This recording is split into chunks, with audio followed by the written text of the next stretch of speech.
Connecting with Purpose is about doing what matters most in a time when our families, workplaces, and communities need us. This show from Purpose Views presents honest conversations about what's possible when we invest in helping our people be their best, purposeful selves.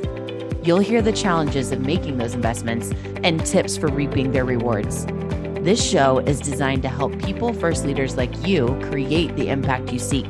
Let me introduce you to the purpose-driven and real-talking hosts, Mark, Neil, and Nell.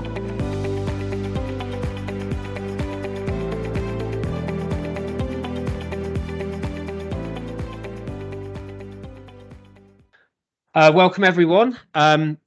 Super excited to have Kris Hackbarth-Horn here, who is Chief People Officer at Fox Communities Credit Union. Kris has had a 28-year plus professional career, which has focused in roles from everything from non-profit, banking, financial services, and now, to me at least, seemingly a great blend of all of those at Fox. And the reason I say that is because Fox believes in truly helping people. And from what I know from my conversations with Kris, Fox exhibits this largely in lots of different ways. But one, for example, is how they attract their talent, with the headlines on "Live Your Purpose" through a career at Fox. What's your purpose? What's your passion? What energizes you? And I love, obviously, seeing that at Purpose Views. It plays directly into our model on purpose over here. So we're super excited to welcome Kris for our second season of Connecting with Purpose, to explore her insights into the intersection between people, purpose, and performance. So, Kris, thank you so much for joining me on this sunny, cold, snowy Monday morning.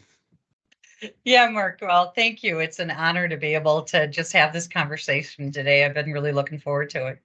Yeah, same here. So thank you for kicking off the week with this. I appreciate it. Well, we're going to dive in as we usually do, with a little rant, to allow you to get anything off your chest that you want to get off your chest, and really thinking and focusing on when you hear other organizations or other leaders speaking about purpose, as somebody yourself that speaks about it very authentically and really engages it into lots of different areas of the business. What is purpose not to you? What's the thing that kind of it doesn't represent or shouldn't, that often is misrepresented? Yeah, thanks, Mark. I think that's a good question, and what an interesting way to lead off today's discussion around what it's not. And and I would think all of us have our own connection to that. But for me, I think you look at this concept of purpose, and often today there's a concern that does it get overplayed differently or doesn't it play right? And I think when you look at that, sometimes it's it's not a single statement. It's not something you swallow. It's not something you just spend a moment on some executive retreat and come up with. Not that those interactions can't help us lift to something new, but I really think, to me, it's not about, it's about a life journey, right? For me. And so it's not just a moment in time. It really has to be something that expands, that brings out this deeper purpose of why we're here. How do we make a difference in the time that we have? And how do we continue to think about having that be something that at the end of the day, we're proud of, right? We feel we've made, we're proud of. So often today, there are times that it becomes a little bit more of a tagline. But to me, I really see it as an authentic opportunity for us to all make that difference, to find our why. Yeah, I love that. And so that obviously plays to the sort of the deep capital P purpose at the individual level. But obviously you can look at that at team level, organizational level, around shared purpose as well. But ultimately that it is this deep-seated kind of, why am I here? What difference do I want to make? And what am I going to do about it that I'm going to be proud of? And so when you think back across your career, what would be some examples of, if you like, things that have worked to kind of activate that or help people discover it or embrace it, to actually bring that to work, whether it's at Fox now or whether it's other things you've seen in your career prior?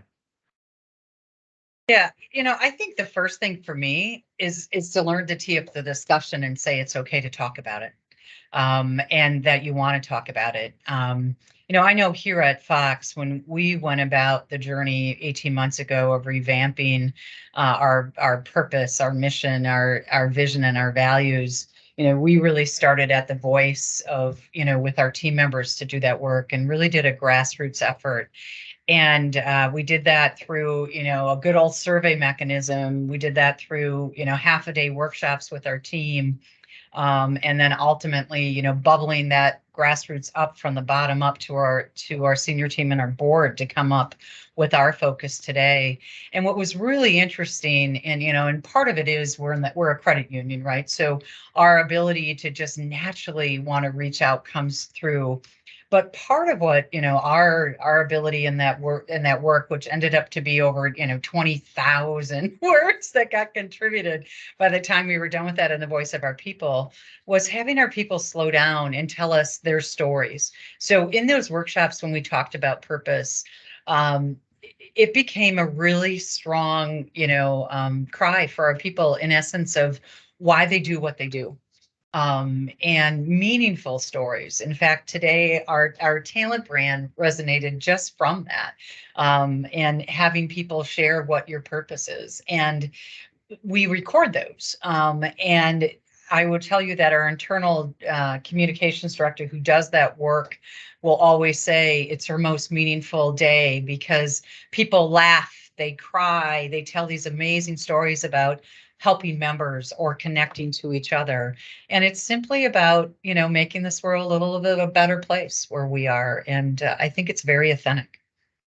Yeah, I love that, and the simplicity of the process, having to start with allowing people the opportunity to slow down and actually reflect and articulate some of these things that are meaningful to them, and embracing that and actually recording it and showing that you care about it. And the other thing I like about it is when you're looking at the intersection between individual and organizational purpose, and the ideal being when you can get people aligned between things that enable them to embrace their own strengths and their own passions and apply them towards things that enable you to move the organizational objectives forward.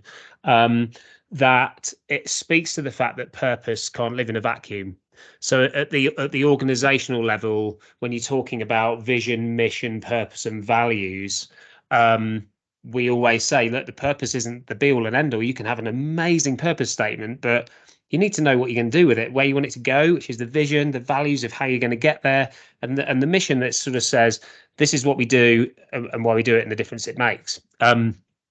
How do you see those things coming to play, just from having done that at Fox in pretty recent time? How do those things all weave together to help kind of guide people performing at their best? Yeah, I mean, that's an actual great question. And a couple things that I would probably say about it.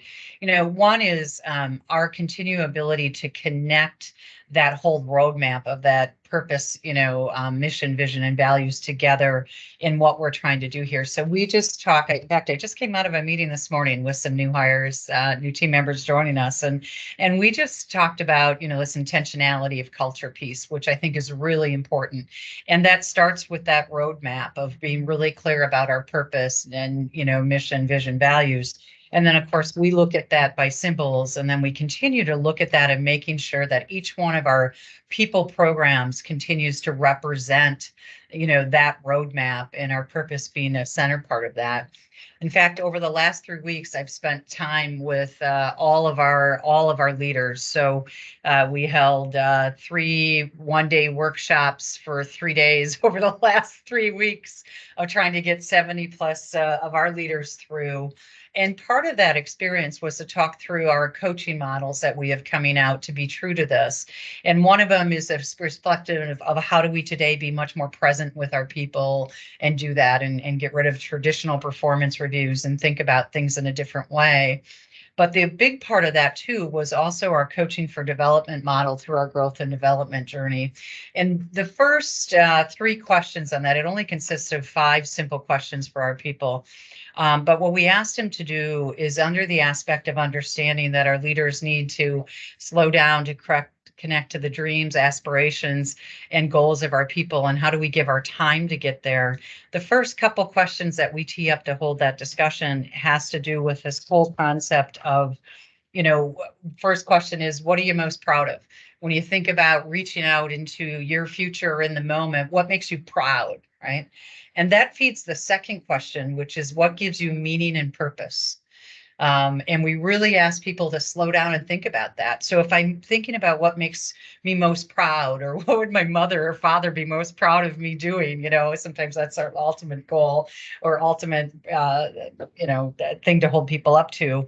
Then we can move into this idea of what gives me meaning and purpose. And the third question is simply an alignment question. It just says, looking at my current role, or a future role or a career path I'd like to look on, how does that align to the way I answered the first two questions? And then question 4 and 5 are pretty simple. They're just this concept that says, what can we do to help support you to get there? And at the end of the day, what's 1 or 2 simple goals that you want to do to bring that together? But trying to slow down and make sure that if we're thinking about how we can help, in essence, have a passion for helping our people in our communities, we really feel we have to first start that from the inside out with helping our people define their meaning and purpose, and making those connections come together. So we're very excited to be launching that. We're starting with our leaders go first. So they're starting that in their own journey, and we'll be rolling that out to all of our team members this summer. And I'm really excited to see where that's going to, establish a foundation for our future. I love the simplicity of the 5-question framework, but the potential impact that could have, right? If everybody was able to, obviously everyone can think of things that they're proud of. If they're able to really think about truly the things that give them meaning and purpose, think about that in the context of what they're doing now and what they might want to be doing, and then how the organization can help get them there and give them a couple of goals to get there. To me, that just sounds like such a foundational approach that you're starting with leaders that could be kind of then modeled by and rolled out by leaders, I'm assuming, to everybody else. You've probably modeled this out on some logic model or something, but what are some of the kind of, if you like, ideal outcomes that you'd like to see as a result of this framework kind of being embedded and people being coached? And if you fast forward 2 or 3 years, what would you like to see? Yeah, it's funny you mentioned that, Mark, because at the end of this experience, even with our leaders, we've laid out what our dashboard needs to be. So I don't have it up in front of me. So let me see if I can, remember some of those. But they all go out to really us looking at, the end of 2005 and even beyond that. But, one was just this concept of, of internal promotion and growth, right? So how do we take today what is a 38% internal promotion rate, and what would happen if we move that, to 60%? What would it feel like? What would it be like inside of our Fox family? We're very big on our engagement journey. We use Gallup as our benchmark for that. We have a variety of those scores that are well above the 50 benchmark, and we have some that we need to move forward. And what would happen if all of those shifted because people felt deeper connected and they felt committed and they felt they were doing work that was deeply meaningful for them every day? What would it be like? What would change? How we'd go about that? Today we just rolled out a new tuition assistance program. So several years ago, we had very little engagement with that, of people going back to school for secondary education. Today that number is about 28-30 that are taking full advantage of secondary education through formal programs leading to degrees. What would it feel like if that was 70 people, that had a dream, that had an aspiration to do that? How would that change for our team members and for our members in that camp as well? We talk about, how many of our team members, could we get to 95% or 100% of our team members having growth and development goals that are meaningful? And when we look at that and connect it back to truly that idea of their purpose and what they want to achieve, we also look at it holistically. And I think that's really important to recognize here. So when we come back into this place and say, looking at that meaning and purpose, what's in it for you, what's most important to you? we recognize that for some people of our team, there might be other goals that are more just how do I be the best me, right?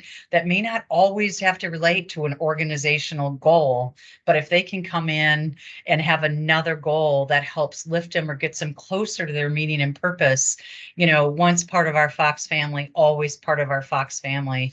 And if we can be a stepping stone to help our people reach deeper into finding their purpose and their meaning, we believe we can help continue to just make our communities a little bit better where we get to live and hang out, right? I love that. I like some of the dashboard, and again, the kind of the simplicity of it, but the benchmarks of getting from where you want to be now to 2025, and some pretty meaningful change there that represented through the people. And the other comment that you just made there at the end that we talk about all the time is that obviously the ultimate kind of outcomes come from aligning and embracing people's individual purpose to the organizational purpose and finding the intersections, enabling people to play in that space and support each other in that space. But that starts with understanding, why I'm here and what is it I really want to do and what are the things that energize me and the things I'm good at and the things I enjoy and the difference I want to make. That in of itself requires a bit of time and space. And we always talk about the fact that people come into these sorts of programs often thinking, okay, well, I'm going to have my professional purpose and my personal purpose. Like, well, hang on, you're one person, not two, right? So actually, this is deeper. And what's important is understanding how you can infuse enough of this, enough of you being your best authentic self into the different areas of your life, which is all of the different personal areas and the work areas. And then how can your employer embrace that and support you with that for the work pieces, but understanding that if you're just a better person overall, you're going to be a better employee, right? Happier, more energized, positive, more resilient. So when you're thinking about that kind of second question and this sort of element of individual purpose, maybe from a what could get in the way perspective of you hitting some of these objectives, what would you say some of the challenges that you have faced or that you feel that you might face in helping people really articulate that and bring it to life? Yeah, it was interesting when we rolled out, this new coaching model that is really reflective of those questions I just came through. We had a variety. We spent time in December, asking our leaders, like, here's the concept, help us shape it. Like, will it work? Help us shape it. Because I really believe, that in order to make this work, it can't be something that, gets pushed down. It has to be something that lifts up, right? And to hear our voice of our leaders was really important to us. So, they gave us a bunch of watch outs, that were just really thoughtful for us. One, how do you, manage this thing from a career versus a position standpoint? So when you ask people to think about purpose, people at times feel, well, that's a really big question, right? That's a really big question. And I just go to work. And I just want to do what I want to do. And we're asking them to think a little harder around that. But we're also honoring the space that people are in and being really reflective of that. So one of the watch outs, I think, when you ask and you bring this into the workplace with an authentic approach to this, is some people might say, oh, I don't know, that feels too squishy for me. Like, or it's too big for me. Like, that's not why I'm here. So we continue to work, I think with our leaders and our team members to continue to talk about intentionality of culture, to continue to understand that, in the credit movement itself, this ability to help people on a broader spectrum, reaching out in our communities is just a soul of who we are. And so I think, those are some of the watch outs. How do you not make it bigger than it needs to be? How do you not make it, so squishy that some people just can't connect to what you're asking them to do? And the way that we're working around that is, quite frankly, through story. How do we keep lifting up the good work that our people are doing, the differences that they're making based upon what they're telling us their purpose is, and then how they're engaging that either in their personal journey of what they want or their connection and alignment with what we have going at Fox. that was a big watch out that, our leaders brought up. They had several others, but that was definitely one of them. That resonates with me, because I think in our work, we haven't done an exact data analysis on this, right? But 95% of the people we work with at all levels haven't taken the time to truly step back and ask themselves the questions that break down those watchouts. And essentially the watchouts don't then exist, because they might come in with that skepticism or that concern, and it's like, oh, it's too big, or our purpose isn't that really nice, warm, fuzzy thing that doesn't really reflect what I feel like I'm doing every day. And the solution has been, and again, it is literally 95% of the folks is asking a series more thoughtful questions, right? And we have a whole program and curriculum around this, obviously, but I think that the key with this is to help people understand the essence of what enables them to be at their best, like reflecting back on their life. When have you been at your best? What would people say about you when you're at your best? What were some examples of what that was, and what was sitting behind that? Not the thing, like you were performing or you were competing or you were coaching, but what were the drivers? Like, what were the things that were sitting behind that? Because those things are the things that create the impact that sits in front of it, and they're also transferable. And so then it seems like we're not talking about these things and all these things we need to do, but rather what's just the essence of me being at my best, and how can I apply that in a way that enables me to make a difference? And so I think going in with eyes wide open around that watch out, and thinking through some additional questions that help people kind of, because we call that like purpose paralysis or purpose paranoia, that people are like, it's too big, I don't know what to do with it, or it's too squishy and it doesn't feel hard enough. Like, okay, well then ask these questions, because these are real and these are just about you being at your best and making a difference. And if you can answer the question to those, how can we do more of that on a daily basis, and how can we support you with it? Sorry, that was just kind of responding and thinking through sort of some of our experience and how it ties into that, because I think it's such a powerful second question, but it's such a huge question as well. It probably would benefit from, obviously, coaches helping people kind of break it down. But the other thing you mentioned was the Gallup survey, and looking at some results, and for the most part things are great. But while we're on kind of challenges and gaps, what are some examples of things, if you're comfortable sharing, that you would be really proud to improve, things that you really do want to build upon, that ultimately would represent the best of this intentional culture that you're building?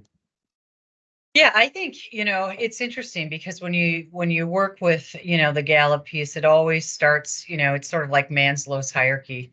How do I, in essence, have the materials and equipment I need? Then it continues to build. I am. There's a question in there that talks about my ability to do my best every day, right? That I think is really powerful, to this question. Am I in a place, to your point, just with that language, where I can feel like I can, do my best work every day? And, it's worded sort of around that theme. And I think, when people look at what they can do every day, I mean, we know we spend more waking hours generally with the people we work than we do with our family in the current environment today, in many ways. And what I do, if I feel I'm in a position to do my best, right, it fills my soul. It fills my bucket. And when my bucket is full, my ability to have resilience to continue to deal with all the stuff we have to do today transcends, like, in so many different ways, to how we can care for our members, how we can care for each other, and then equally what we carry home with a full bucket to our family, in how we connect in that way today. So, I mean, this ability to, put people in that position to do their best, to continue to have them take steps that allow you to recognize short wins, and reinforce those time and time again, is what breaks this whole thing down, I think, to help us get stronger and get better. But it starts, with each individual taking those steps forward on their own journey. Yeah, and supporting people with that kind of, you referred before to this inside out approach, and you mentioned the soul there, actually, and it just triggered a thought from a conversation I had the other day, which was that the importance of the combination of, if you like, the soul work with the body work, and if you like, the broader environment, right? And so you kind of start with the inside out, which is the soul. You look at the environment, which is your whole environment, your whole life, but work is where you spend a ton of time. And so the soul's the inside out, and the environment's the outside in, and the body is, if you like, what I'm going to do about it, right? That's the kind of the actions, the intersection between the two. And if you don't do the soul work, lots of leadership work and training, and lots of it's focused on the body, if you like, right? And I mean that in the holistic sense of mental, emotional, and physical. But if you don't do the soul work, you haven't got anything to transcend across the whole thing. You just end up kind of adapting the whole time to what you see, but without necessarily having that direction and that meaning in front of you and behind you, sort of taking you forward. So I love the fact that you read the word transcend, because I think that speaks to the power of helping people with this inside out work that is the soul work, that enables you to be at your best by understanding what it is that enables you to be at your best. You've got to start with that. So I love that. I love that that's one of the gaps that you're looking to close. And I think obviously the framework you've got is perfect for that. So look, we're going to move into a little bit of a more of a personal kind of section to this conversation now, but personal, professional, the combination of both. And this is just some kind of like quick fire questions on what I call leading with legacy.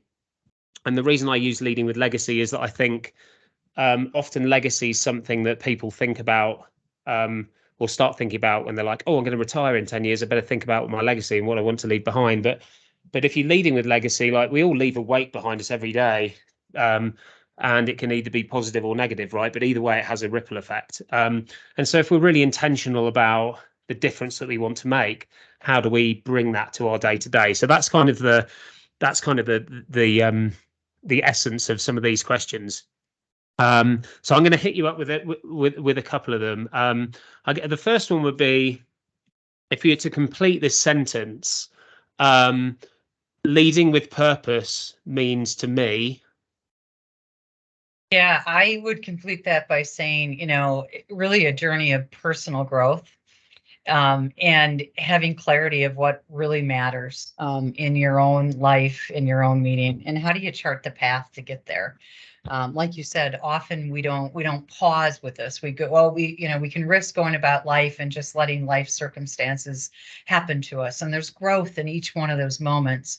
But, if we, start with the end in mind, which many of us don't do soon enough on this journey that we're on, right? To take a Stephen Covey quote there, right? Start with the end in mind. But if we start with that, and then we know, how our own passions or our own strengths or our own talents, how can we map that to get there? So much more powerful. And I surely know that was the case on my journey. Once I sort of had a deeper understanding of my own purpose and achieved some short wins, clarity, came to me about, why I do what I do. I love that. And so related then, because you kind of referenced Stephen Covey and starting with the end in mind, if we think about again the end, but it's not the end, right? Because it's just part of an ongoing journey. But some of the impact that we're looking to have, and we look at it on 3 levels to kind of take out some of this purpose paralysis and just, look, impact can be about saving the world. And guess what? If every human behaved differently every day, most of these big systemic challenges in the world wouldn't exist, whether they're human problems, environmental problems, whatever. They're all driven by our behaviors.